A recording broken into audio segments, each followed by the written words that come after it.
ఇప్పుడు ఉస్తాద్లో అలాంటి ఎపిసోడ్ ఏమన్నా ప్లాన్ కాదండి. నాకు గబ్బర్ సింగ్ వచ్చిన బెస్ట్ కాంప్లిమెంట్, మీరు మరిన్న క్వశ్చన్ నాకు అర్థమైంది. గబ్బర్ సింగ్ వచ్చిన బెస్ట్ కాంప్లిమెంట్ ఏంటంటే, ఇందాక త్రివిక్రమ్ గారు ఆ వీడియోలో త్రివిక్రమ్ గారు మాట్లాడారు, హరీష్ బాగా రాశాడు, బాగా చూపించాడు, కళ్యాణ్ గారిని ఫ్యాన్స్ ఎలా అన్నారు. ఆయన తర్వాత ఆ ప్రెస్ మీట్ అయిన తర్వాత ఆయన కారులో కూర్చుంటే ఒక మాట అన్నాడు, హరీష్ నేను ఈ సినిమా చేస్తున్నాను, డబ్బంగ్ చూశాను, కళ్యాణ్ గారు చేస్తాను కదా అని.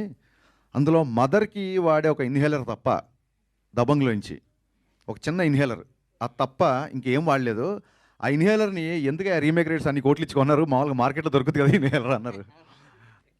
That's the biggest compliment for me. అయినా ఆయన అంటే త్రివిక్రమ్ లాంటి ఒక రెప్యూటెడ్ రైటర్, ఒక స్టార్ రైటర్, నేను ఎంత శాతం రీమేక్ చేశా అని చెప్పడానికి ఆయన చెప్పిన ఉదాహరణ అది. సో అంతాక్షరి కూడా అలాగే వచ్చింది. నేను మిగతా సంగతి పక్కన పెట్టండి, నేను నా సినిమాలు ఎప్పుడు అలాంటిది మళ్ళీ రిపీట్ చేయాల. ఎందుకంటే ఇది హిట్ అయింది కాబట్టి దీన్ని పట్టుకొని వేలాడదాం అనేది ఎప్పుడు కాదు. సందర్భంలో కుదిరితే, మళ్ళీ సినిమా సందర్భంలో అలాంటిది కుదిరితే ఖచ్చితంగా పెడదామని. సో ఎగ్జాక్ట్ అంతాక్షరి కాకపోయినా ఒక మ్యూజికల్ ఐటమ్ ఒకటి ఉస్తాదులో ఉంటుంది. అది డెఫినెట్గా థియేటర్లో మంచి ఉత్సాహాన్ని ఇస్తుంది అందరికి. మళ్ళీ ఒకసారి థియేటర్లు షేక్ అవుతాయి అన్న ఒక నమ్మకం ఉంది. అవుతాయి లేదో చూద్దాం. గబ్బర్ సింగ్